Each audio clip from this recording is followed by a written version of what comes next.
Canada ਨੇ ਭਾਰਤ ਖਿਲਾਫ ਨਵਾਂ ਅਤੇ ਗੰਭੀਰ ਇਲਜ਼ਾਮ ਲਗਾਇਆ ਹੈ। ਇਲਜ਼ਾਮਾਂ ਮੁਤਾਬਕ ਭਾਰਤ ਨੇ ਕੈਨੇਡਾ ਦੀਆਂ ਚੋਣਾਂ ਵਿੱਚ ਦਖਲਅੰਦਾਜ਼ੀ ਕੀਤੀ ਹੈ। ਕੈਨੇਡਾ ਦਾ ਇੱਕ ਨਿਰਪੱਖ ਕਮਿਸ਼ਨ ਇਸ ਦੀ ਜਾਂਚ ਕਰ ਰਿਹਾ ਹੈ। ਕਮਿਸ਼ਨ ਨੇ ਟਰੂਡੋ ਸਰਕਾਰ ਕੋਲੋਂ ਇਸ ਮਾਮਲੇ ਵਿੱਚ ਜਾਣਕਾਰੀ ਮੰਗੀ ਹੈ। ਦਰਅਸਲ ਪਿਛਲੇ ਸਾਲ ਸਤੰਬਰ ਵਿੱਚ ਇੱਕ ਰਿਪੋਰਟ ਸਾਹਮਣੇ ਆਈ ਸੀ, ਜਿਸ ਵਿੱਚ ਕਿਹਾ ਗਿਆ ਸੀ ਕਿ ਕੈਨੇਡਾ ਵਿੱਚ 2019 ਅਤੇ 2021 ਵਿੱਚ ਹੋਈਆਂ ਦੋ ਸੰਘੀ ਚੋਣਾਂ ਵਿੱਚ ਚੀਨ ਦਾ ਦਖਲ ਸੀ।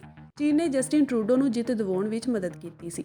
ਹਾਲਾਂਕਿ ਚੀਨ ਨੇ ਇਨ੍ਹਾਂ ਇਲਜ਼ਾਮਾਂ ਨੂੰ ਖਾਰਜ ਕਰ ਦਿੱਤਾ ਸੀ। ਇਸ ਮਾਮਲੇ ਦੀ ਜਾਂਚ ਲਈ ਪ੍ਰਧਾਨ ਮੰਤਰੀ ਜਸਟਿਨ ਟਰੂਡੋ ਨੇ ਇੱਕ ਕਮਿਸ਼ਨ ਦਾ ਗਠਨ ਕੀਤਾ ਸੀ। ਕਮਿਸ਼ਨ ਨੇ ਬੁੱਧਵਾਰ ਨੂੰ ਦੱਸਿਆ ਕਿ ਉਹਨਾਂ ਨੇ ਸਰਕਾਰ ਤੋਂ ਇਨ੍ਹਾਂ ਚੋਣਾਂ ਵਿੱਚ ਭਾਰਤ ਦੇ ਕਥਿਤ ਦਖਲ ਨਾਲ ਜੁੜੇ ਦਸਤਾਵੇਜ਼ ਪੇਸ਼ ਕਰਨ ਨੂੰ ਕਿਹਾ ਹੈ।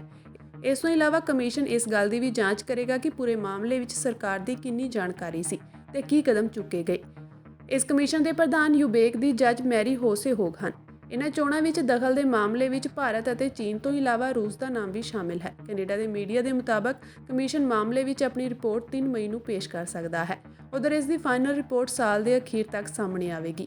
ਫਿਲਹਾਲ ਇਸ ਮਾਮਲੇ ਵਿੱਚ ਕੈਨੇਡਾ ਵਿੱਚ ਮੌਜੂਦ ਭਾਰਤੀ ਹਾਈ ਕਮਿਸ਼ਨ ਜਾਂ ਭਾਰਤ ਸਰਕਾਰ ਨੇ ਕੋਈ ਬਿਆਨ ਨਹੀਂ ਦਿੱਤਾ ਹੈ। ਪਿਛਲੇ ਸਾਲ ਕੈਨੇਡਾ ਵਿੱਚ ਚੋਣ ਦਖਲ ਨਾਲ ਜੁੜੀ ਜੋ ਰਿਪੋਰਟ ਸਾਹਮਣੇ ਆਈ ਸੀ, ਉਸ ਵਿੱਚ ਇਹ ਕਿਹਾ ਗਿਆ ਹੈ ਕਿ ਚੀਨ ਨੇ 2019 ਦੀਆਂ ਚੋਣਾਂ ਵਿੱਚ 11 ਉਮੀਦਵਾਰਾਂ ਦੀ ਹਮਾਇਤ ਕੀਤੀ ਸੀ। ਇਸ ਮਾਮਲੇ ਵਿੱਚ $2.5 ਲੱਖ ਤੋਂ ਜ਼ਿਆਦਾ ਦਿੱਤੇ ਗਏ ਸਨ।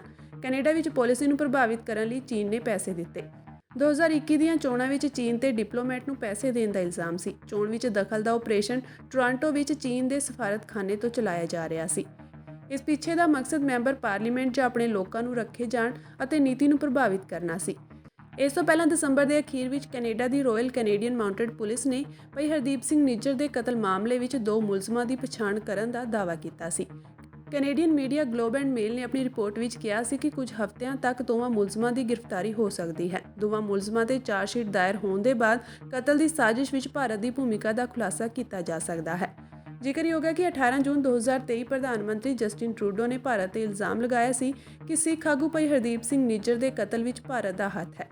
ਵਿਰੋਧ ਵਿੱਚ ਭਾਰਤ ਦੇ ਸੀਨੀਅਰ ਡਿਪਲੋਮੈਟ ਨੂੰ ਦੇਸ਼ ਤੋਂ ਕੱਢ ਦਿੱਤਾ ਗਿਆ ਸੀ। ਇਸ ਤੋਂ ਬਾਅਦ ਭਾਰਤ ਨੇ ਕੈਨੇਡਾ ਦੇ ਡਿਪਲੋਮੈਟ ਨੂੰ ਵਾਪਸ ਭੇਜ ਦਿੱਤਾ ਸੀ।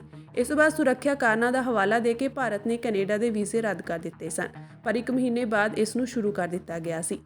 ਪਰ ਬਾਅਦ ਵਿੱਚ ਭਾਰਤ ਨੇ ਕੈਨੇਡਾ ਦੇ 41 ਡਿਪਲੋਮੈਟਾਂ ਨੂੰ ਵਾਪਸ ਭੇਜ ਦਿੱਤਾ ਸੀ।